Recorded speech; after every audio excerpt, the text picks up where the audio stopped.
Dis Johannesburg, is die mooie goudstad van die land,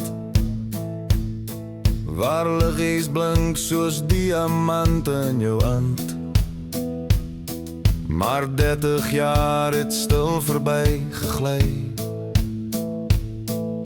en iets van daai glans het agterbly.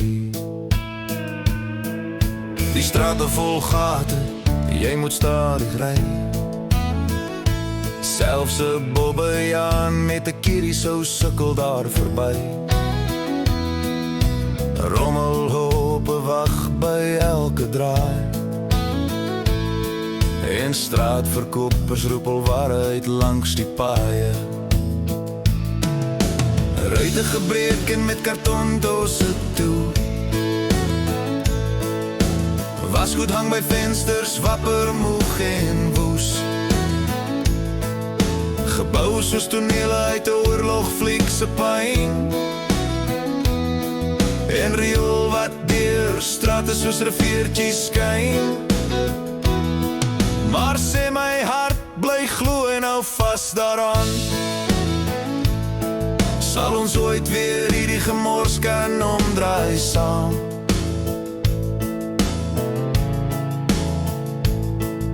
Onder neonlig en sirenes in die nag, loop mense steeds met drome in hul sak.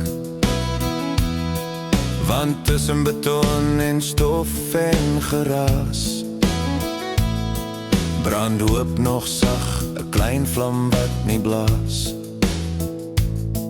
Want stede is meer as staal en klip, dis mense wat bou met geloof in die rib. En miskien, net miskien as hande weer vat, kan môre weer blink oor die ou goudstad.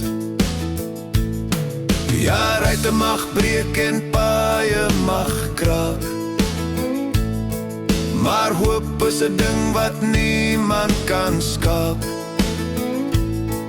En al lyk die toekoms nou ver en gedaan, sal ons dalk eendag weer dinge omdraai saam.